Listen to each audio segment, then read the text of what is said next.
Memang saya target dia lah. Saya target Baki, and Baki habiskan bola tu dengan jaringan. So malam ni dengan 3 poin kita orang untuk balik ke Terengganu.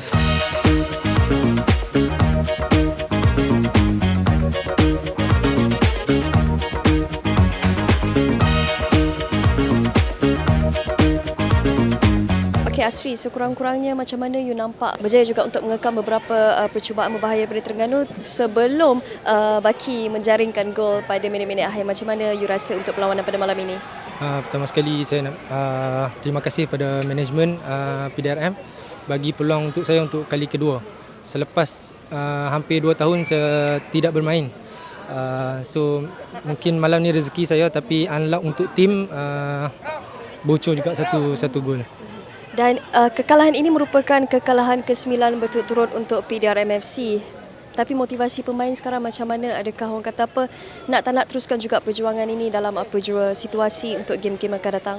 Motivasi untuk tim kami so far sekarang, kami tak fikir apa, kami just play untuk PDRM sebab ini kerja kami kena main juga sampai habis. Sebab kami setiap game pun kami melakukan yang terbaik, tapi bukan luck kami lah. Dan selepas ini, adakah you mengharapkan coach akan lebih bagi perhatian yang lebih banyak untuk you cuba lagi berada dalam versi? Oh, yang tu saya tak pasti, tapi insya-Allah kalau diberikan rezeki lagi, saya boleh, insya-Allah saya akan buat yang terbaik lagi lah.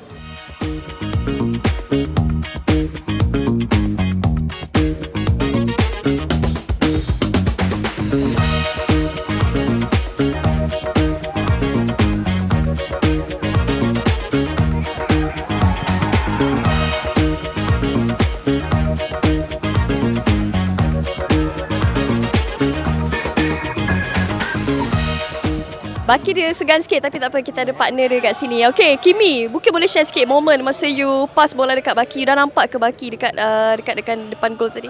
First sekali, Alhamdulillah, kemenangan untuk Terengganu pada malam ni. So bola yang saya crossing tu memang saya target dia lah.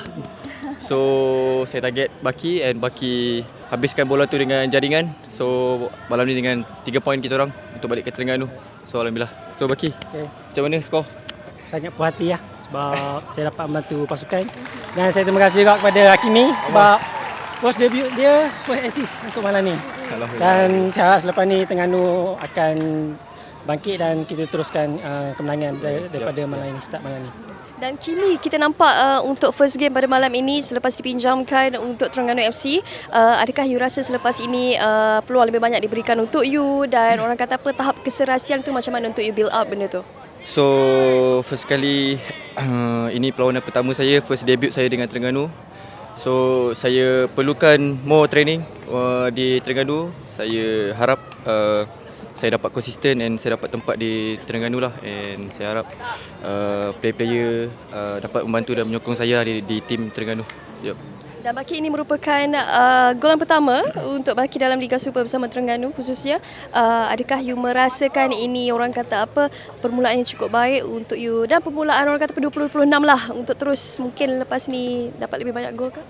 Saya harap selepas ni saya dapat menjadikan gol untuk pasukan Terengganu, dan saya harap untuk tahun 2026 saya akan cuba perbaiki permainan saya dan akan cuba bantu pasukan Terengganu. So sebelum ini, selepas 2 tewas, kali ini dapat menang balik untuk Terengganu. Apa yang you guys harapkan untuk pasukan Terengganu ini untuk terus orang kata lebih mendaki kedudukan yang lebih baik? Harap Terengganu dapat konsistenkan kemenangan ni. So next game kita bertemu di PMM di home Terengganu. So saya harapkan player dapat berikan 100% di perlawanan nanti. So kami mengharapkan kemenangan demi kemenangan. Yap. Okey, nak kata apa dekat fans tak untuk support? Untuk fan Terengganu, saya harap untuk game home lawan Brunei hari Selasa ni, dan kami player mengharapkan penyokong-penyokong datang ke stadium dan bagi sokongan kepada kami semua di home Terengganu nanti. Terengganu. Jumpa anda di Terengganu Gombada. Yeah.